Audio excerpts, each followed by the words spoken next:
Soy un trolazo, me gusta el pedazo. La la la la la la la. Ultra Magnus es, probablemente, uno de los líderes más mediocres de los Autobots.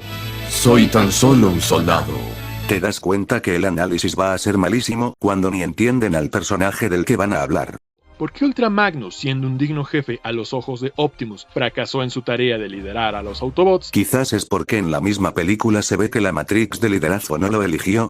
Además, fracaso es una palabra muy fuerte si tomamos en cuenta que Magnus se hizo cargo de mantener a salvo a todos los Autobots restantes, aun cuando le tocó la peor parte al tener que ayudarlos a escapar de Galvatron y sus secuaces. Después de eso, Magnus ni tuvo chance de liderar otra vez, porque Hot Rod tenía que portar la Matrix. Como tal, Magnus jamás falló como líder, si esa responsabilidad siempre cayó en manos de Rodimus. Además, él logró desempeñar bien el papel al salvar a sus soldados, tomando la responsabilidad del liderazgo aun cuando jamás fue el elegido para ser el siguiente al mando. Y tras enterarse de que la Luna Base 1 y 2 fueron devoradas por un planeta monstruo, decide embarcarse junto con los sobrevivientes en una misión para enfrentarlo. Sin un plan, sin estrategias y sin la más remota idea de las colosales dimensiones de este nuevo adversario, es que Magnus se arroja al ojo del huracán, con una corazonada, con el presentimiento de que la matriz podría detener a esta nueva amenaza. A fin de cuentas, si lo hizo, o no. Parece que se olvidó de que la Matrix es uno de los objetos más poderosos de la franquicia, uno que contiene la esencia del mismo Primus. Tampoco es como que los Autobots tuvieran otros recursos aparte de sus armamentos convencionales para combatir al enemigo, un Transformer más grande que un planeta. Sumado a eso, tenían que apresurarse a salvar a sus compañeros y a su mundo, así que no había tiempo para pensar o discutir otras maneras de combatir a Unicron. A ginormous, weird-looking planet just showed up in the suburbs of Cybertron. And it's attacking Moonbase 1. Jazz, Cliffjumper. Pero bueno, según este usuario, Ultra Magnus tendría que haber dejado morir a sus aliados y que Cybertron sea consumido mientras pensaba en otra forma de combatir al Transformer glotón, que no fuera usar al Deus Ex Machina más famoso de la franquicia. Aunque logra sobrevivir a sus heridas, Magnus pierde el protagonismo, el liderazgo, y para colmo, el poco respeto e interés que le tenían los espectadores. Se recontranota la pérdida del interés en Ultra Magnus, cuando a través de los años tras la película del 86 los fans todavía hablan bien del personaje y siguen pensando que él debió haber sido el siguiente líder después de Optimus. Aunque honestamente yo no comparto la misma opinión, pero eso es otro tema. Magnus se convierte en el segundo al mando, una posición demasiado pequeña para quien antes fuera designado por el mismo Optimus Prime como el legítimo líder. De tal manera es que pasa a convertirse en un soldado sin responsabilidades, en un consejero sin compromisos, y en la sombra de alguien quien es mucho menos capaz que él. Y sí, Magnus no se iba a poner a lloriquear que le devuelvan el mando y obviamente iba a preferir quedarse en una posición más baja, si desde la película se demostró que a él no le gusta liderar.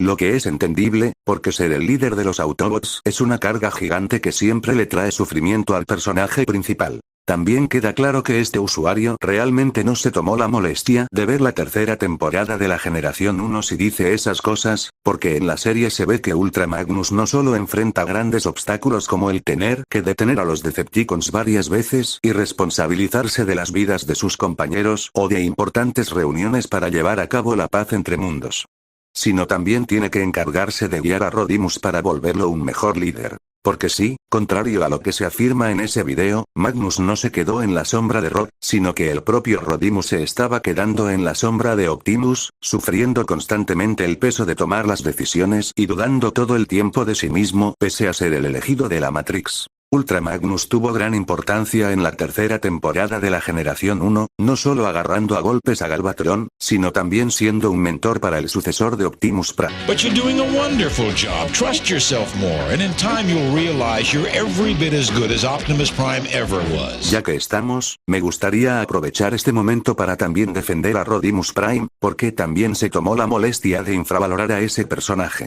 Quien conozca a este Autobot, sabrá que Hot Rod no es ni de chiste menos capaz para el liderazgo y convertirse en un Prime.